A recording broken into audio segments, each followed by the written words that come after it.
Imagine holding a quarter worth thousands instead of 25 cents. The most valuable state quarters have skyrocketed in value over time, turning everyday currency into prized treasures. Discover the state quarters that could make you a fortune. In 2020, the United States Mint unveiled a remarkable addition to its ongoing series of America the Beautiful Quarters. This was the Salt River Bay National Historical Park and Ecological Preserve Quarter, the 53rd coin in the series, which had been running since 2010.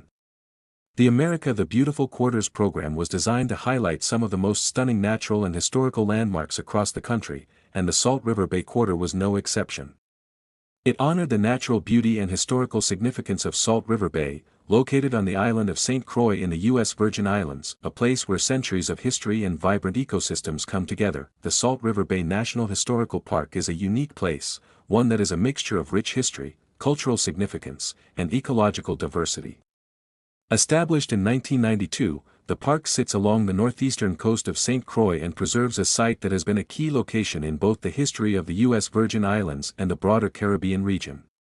This area is home to some of the largest remaining mangrove forests in the Virgin Islands, which play a crucial role in the local ecosystem.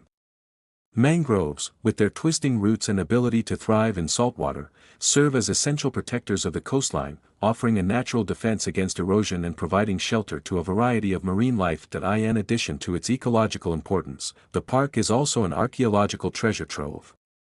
The Salt River Bay area holds significant evidence of prehistoric Native American habitation. Archaeological digs have uncovered pottery, tools, and other artifacts that trace the history of the island's earliest settlers, spanning back over 2,000 years. The bay itself is a reminder of the deep-rooted connection between people and nature, with the island's original inhabitants having understood and interacted with the land in ways that continue to captivate historians and archaeologists today. For the design of the quarter, the U.S. Mint chose to highlight one of the most striking features of the Salt River Bay ecosystem, the red mangrove tree. The design depicts a young red mangrove, showcasing its intricate root system, which plays a pivotal role in the mangrove's unique ability to grow in saltwater. These trees are not just important to the local environment, they symbolize the resilience of nature itself. The mangrove's ability to thrive in challenging conditions mirrors the tenacity of the park's diverse species, both plant and animal, that depend on this fragile environment for survival. In addition to the young mangrove, the design also includes several inscriptions that help to contextualize the coin: Salt River Bay, U.S. Virgin Islands, 2020, and the Latin phrase, e pluribus unum, meaning, out of many, one. These words, along with the image of the mangrove, tell a story of ecological preservation, cultural heritage, and national unity. The coin doesn't just capture the image of a single tree, it represents a symbol of growth, sustainability, and the importance of protecting our natural resources. The quarter was minted at the Philadelphia, Denver, and San Francisco mints.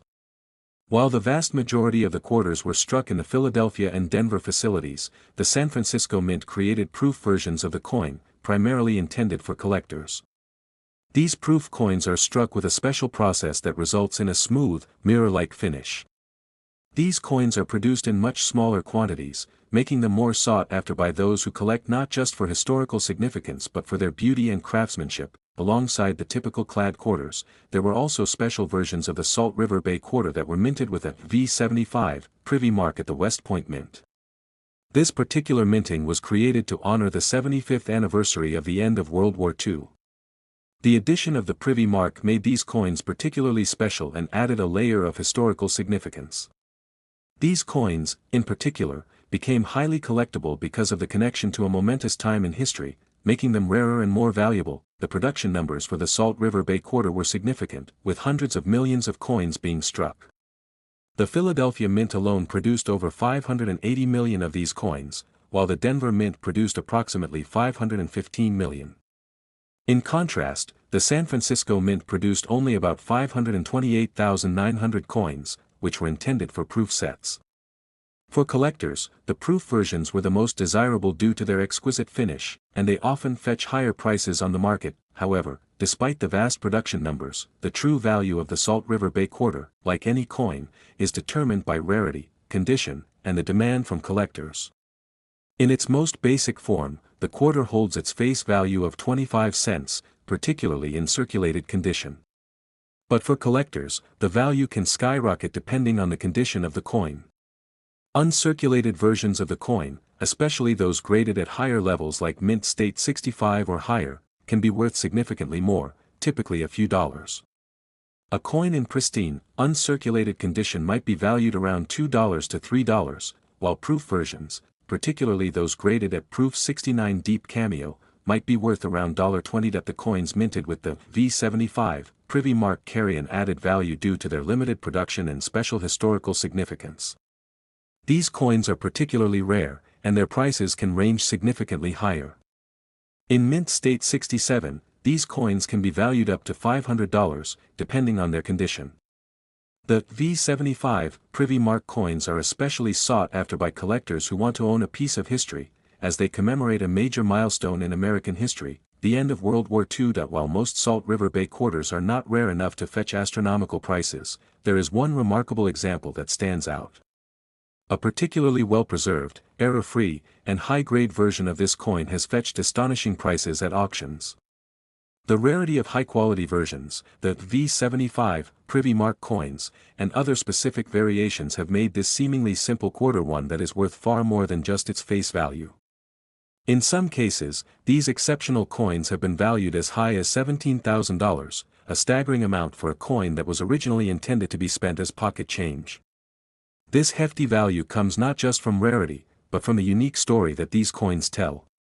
The Salt River Bay quarter serves as a tangible reminder of the beauty and importance of natural conservation, the rich history of the U.S. Virgin Islands, and the deep connection between past and present. For those who hold the right coin, it represents a piece of history, a rare find, and a symbol of how something small can be worth far more than its weight in gold. It's a story of how the tiniest coin, when treated with care and understanding, can evolve into a valuable and cherished treasure. And as time moves on, this small piece of metal, once simply part of everyday life, becomes a testament to nature, culture, and history, all rolled into one. The year was 2006, and something quietly remarkable was happening in pockets across the United States. People were paying a little more attention to their spare change. Not just because of its purchasing power, but because the U.S. Mint was nearing the end of one of its most ambitious and publicly engaging coin programs in modern history, the 50-state quarters program. Launched in 1999, this initiative wasn't just a celebration of American history, geography, and culture, it became a movement. For millions of Americans, young and old, coin collecting suddenly became accessible, fun, and educational. It brought history to their fingertips, quite literally, one state at a time. And in 2006, it was North Dakota's turn to shine. On the surface, the North Dakota quarter might not strike you as particularly flashy. But that's exactly where its beauty lies. It captures a serene, almost poetic moment of Americana, two mighty American bison grazing in the foreground, a wide, rugged expanse of the state's badlands stretching out behind them. The choice of the bison wasn't random. These creatures, once teetering on the brink of extinction, symbolize not only the natural grandeur of the region but also the resilience of life on the prairie. North Dakota, with its sweeping landscapes and quiet strength, found its perfect symbol in the bison. Imagine holding that quarter in your hand. You feel the ridges on its edge, the smoothness of the metal, and you look closely. You see the inscription, North Dakota, arcing proudly at the top, the year 1889 at the bottom left marking its statehood, and 2006 on the right, the year this coin entered into circulation. Below the scene is the familiar Latin phrase, E pluribus unum, a reminder of unity among diversity. Flip it, and there's George Washington, gazing with that iconic stately calm, surrounded by the nation's promise, United States of America, liberty, in God we trust, and, of course, $quarter. The creation of this coin wasn't just an artistic venture, it was a technical achievement. The coins were minted in Philadelphia and Denver, identified by the tiny P or D near Washington's ponytail. These two facilities produced hundreds of millions of these coins, meant to circulate freely and reach Americans in every corner of the country. But they also minted limited edition versions in San Francisco, proof coins and silver proof coins, created with special care, using polished dies and carefully prepared blanks. The result was a flawless mirror-like finish, destined more for collectors' albums than for vending machines, and collectors noticed. Almost instantly, certain variations became more desirable than others. Some preferred the brilliant shine of the silver proofs. Others searched high and low for error coins, those happy little accidents that turned out to be not mistakes, but treasures. Coins with off-center strikes, double dies, and die cracks became instant conversation pieces. A tiny imperfection could mean the difference between pocket change and serious collectible, but even beyond the thrill of the hunt, what made this quarter special was how it made people feel. For residents of North Dakota, it was a badge of pride. For others, it was an invitation to learn more about a state they may never have visited. Teachers used it to spark lessons in geography. Parents gave them to their children, explaining how this tiny metal disc told a story. And slowly, through thousands of hands, purses, wallets, and coin jars, that story spread. Of course, in the world of numismatics, the study and collection of coins, rarity is everything. Most of these coins, especially those that circulated, will forever remain worth just 25 cents. But some, oh some, tell a different story. A flawless, mint-condition North Dakota quarter, graded at MS-68 or higher, is a different beast entirely. These coins are almost impossible to find in the wild. They're time capsules, perfect in form, untouched by wear, meticulously preserved. And for the collectors who find them or acquire them at auction, they're not just coins. They're trophies. Now imagine this: you're at a coin show, browsing tables filled with history. You pause at one vendor's booth, and there it is, a 2006 D North Dakota quarter, gleaming beneath the glass. The seller leans in and tells you it's been graded at MS-68, certified by one of the top grading services in the world. It's rare. Very rare. You raise your eyebrows. You know what that means. These coins, in this condition, don't just pass through change drawers unnoticed. They're appraised. They're insured. They're sought after, and what if it's more than that? What if it's an error coin? A rare die break perhaps, or a doubled image only visible under magnification. Suddenly, this isn't just a quarter anymore. It's a prized artifact. A conversation starter. A tiny piece of metal that encapsulates history, artistry, technology, and chance. Years go by, and the market shifts. Coin values rise and fall, often slowly, sometimes dramatically. The 2006 North Dakota State Quarter has had its moments. But the real surprises have come from specific, rare variations, those with pristine finishes, rare minting errors, or those silver proofs preserved in perfect condition. A handful of these coins have reached unexpected heights in value. And that brings us to the most astonishing part of this coin story. Among all the versions and grades, there is one variation of the 2006 North Dakota quarter that stands above the rest. It's been authenticated, graded, and sold at a price most people wouldn't believe, and it didn't happen decades ago. A coin collector, perhaps just like you, held in their hands a version of the North Dakota State quarter that was so rare, so pristine, and so coveted, that when it went up for sale, it didn't sell for $20. Or even $100. That coin, a flawless specimen with a rare error, was recently valued and sold for an incredible $36,000. The 2004 Florida State Quarter holds a special place in the hearts of both casual collectors and serious numismatists. Released as part of the 50 State Quarters program, it was the 27th coin in a series that aimed to celebrate each state's unique history, culture, and contributions to the United States. The coin itself quickly became a symbol of the Sunshine State, encapsulating Florida's natural beauty, agricultural importance, and its vital role in the nation's history. When Florida became a state on March 3, 1845, it joined the Union as the 27th state, and its quarter was designed to reflect that historical milestone. The U.S. Mint chose to feature the state's official flower, the orange blossom, on the reverse side of the coin. The orange blossom is not only a nod to Florida's long-standing citrus industry, but also symbolizes the state's abundance and agricultural significance. Florida is one of the largest producers of citrus fruits in the world, and this quarter commemorated that important aspect of its economy. The design was carefully crafted to showcase the orange blossom's delicate petals, emphasizing the beauty and detail of the flower. Surrounding the orange blossom is the silhouette of the state of Florida, creating a harmonious image of both nature and geography. This design was completed by the talented engraver, John Mercanti, who had already contributed to several other state quarter designs. The coin was inscribed with the words, Florida, 1845, 2004, and E pluribus unum, capturing not only the state's birth year and the year of minting but also a unifying motto that has appeared on all U.S. coins. The quarter was minted in large numbers at the Philadelphia and Denver mints, with millions of coins circulating throughout the country. As a result, this coin became one of the most common quarters found in everyday transactions, representing Florida's identity to both residents and visitors alike. For most people, the Florida state quarter was just another coin in their pocket, something they may not have given a second thought.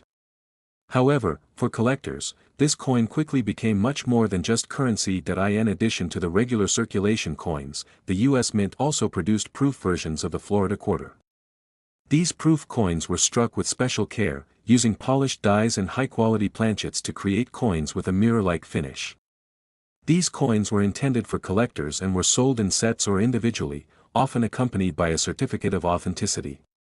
Proof coins were struck at the San Francisco Mint, and these versions were much rarer than their circulating counterparts.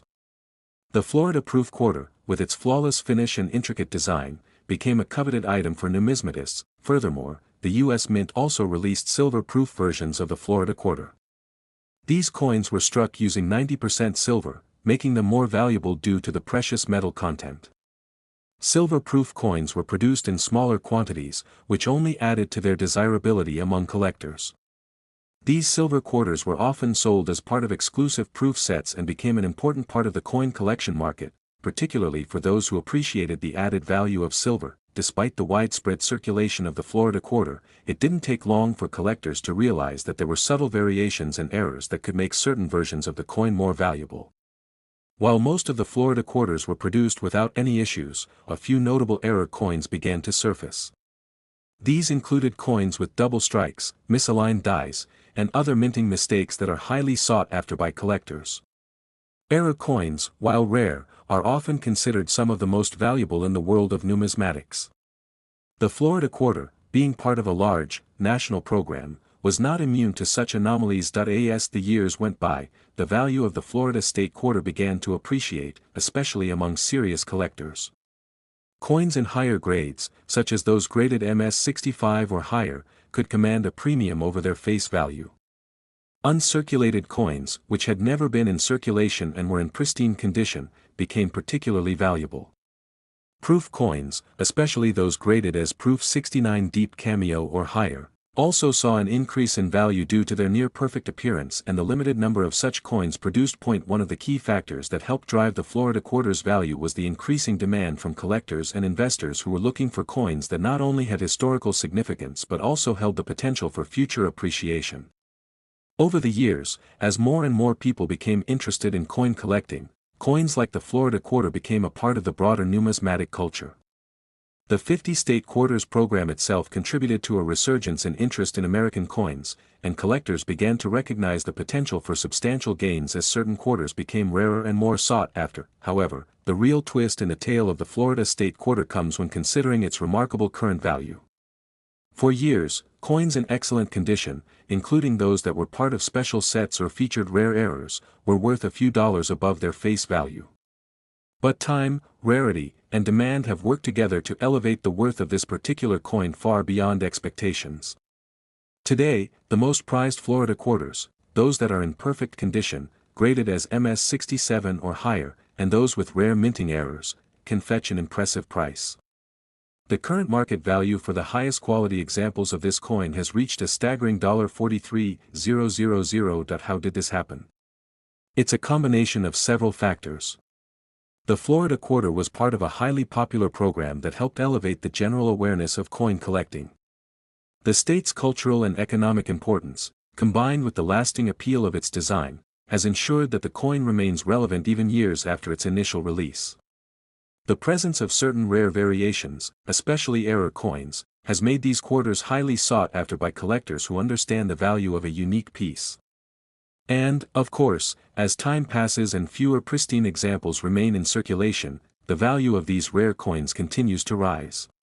The 2001 Vermont state quarter holds a distinct place in the history of the United States Mint's 50 state quarters program, which ran from 1999 to 2008. As the 14th coin released in the series, it marked another step in the U.S. Mint's monumental effort to celebrate each state's unique contributions to the nation. Released on October 11, 2001, Vermont's quarter was part of the final wave of the first set of quarters, which not only highlighted the history and beauty of the nation's individual states but also helped coin collecting gain a level of popularity that it hadn't experienced in decades. Vermont, known for its stunning natural beauty, rich history, and vibrant cultural scene, was the first state to be admitted to the Union after the original 13 colonies.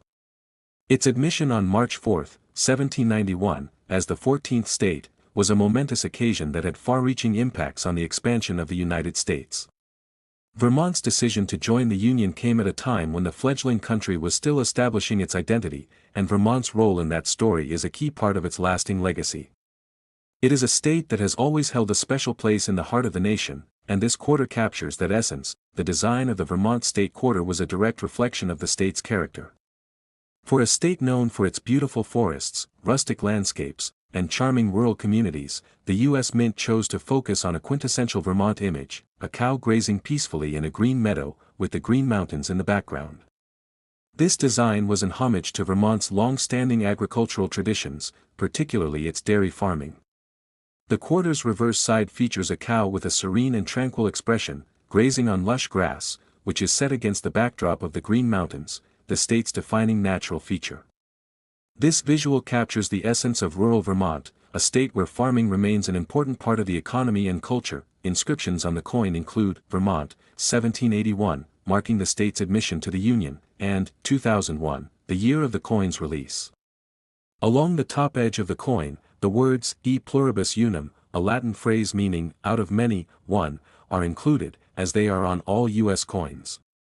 The imagery and words work together to create a coin that is both visually stunning and historically significant, with a design that is easy to understand yet full of depth and meaning. The Vermont quarter's design was chosen after a series of public contests and deliberations, which were common throughout the 50-state quarters program. The process allowed citizens of each state to submit ideas for the design, and the final choice was made through a combination of public input and the oversight of the U.S. Mint's engraving team.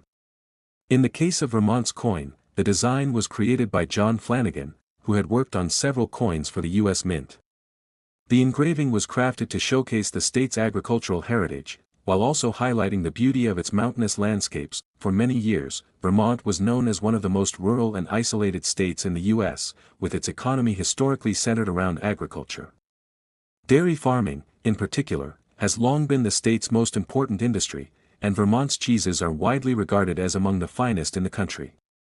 The image of a cow grazing on the quarter is a tribute to the state's deep connection to farming, which is something that has defined the state's culture and identity for generations. Vermont's beauty and charm are captured in the Green Mountains, which are a defining geographical feature of the state. These mountains stretch across the western half of Vermont and are an important part of both the state's natural history and its tourism industry. The Green Mountains are not just scenic, they are also a symbol of Vermont's rugged independence, with the state's residents often referred to as fiercely independent individuals who value their connection to the land. Minting the Vermont State Quarter began at the Philadelphia Mint and also included coins produced at the Denver Mint. These coins were produced in massive numbers, as was customary for the state quarters in circulation. The Philadelphia Mint is responsible for producing the majority of the coins, with the Denver Mint focusing on additional production and the creation of coins for various sets. Each of these coins was then distributed across the United States, entering circulation and becoming a piece of everyday currency for millions of people. In addition to the regular circulation coins, the U.S. Mint also released proof versions of the Vermont quarter. These proof coins, created at the San Francisco Mint, were specially struck using a higher level of care, resulting in a coin with a brilliant, mirror-like finish. These proof versions were created in much smaller quantities than their circulation counterparts, making them a more desirable option for collectors who wanted to add something special to their collections. The proof coins are often valued higher than the regular circulating coins because of their superior finish and their relative rarity. As a result, proof Vermont state quarters have always been a popular choice among collectors, and they can be found in many coin collections across the world. However, the true value of a coin depends not only on its rarity but also on its condition. A coin that has been preserved in near-perfect condition will often be worth much more than one that has been heavily circulated. silver-proof versions of the Vermont quarter were also released, made of 90% silver. These silver-proof coins were created in limited numbers, making them even rarer and more valuable than the standard-proof versions. The silver-proof coins are especially prized by collectors who appreciate both the intrinsic value of silver and the exceptional craftsmanship that goes into their creation. These coins are often sold as part of a set, which includes proof versions of the entire series of state quarters. Despite the large number of Vermont state quarters minted, there is a notable collector market for specific versions of the coin. The value of these coins can fluctuate depending on various factors, including their condition, the rarity of specific mint marks, and whether there are any unique features or errors associated with them. Collectors often seek out coins with specific characteristics, such as those with rare minting errors, which can significantly increase the value of the coin. Error coins are a fascinating aspect of coin collecting, as they are produced when something goes wrong during the minting process. A small mistake can lead to a coin that is unique, and such coins can often fetch much higher prices than their non-error counterparts. For example, a Vermont quarter with an off-center strike or a die crack can become a highly sought-after item among collectors. These errors are rare, and finding one can be a thrilling experience for any numismatist, but the true surprise comes when considering the current value of the 2001 Vermont state quarter, especially for the most pristine examples of the coin. With time, rarity, and the growth of the coin collecting market, this one simple quarter has now reached astonishing heights in value. The highest quality versions of this coin, particularly those in uncirculated condition and those with rare errors, can be worth up to $54,000.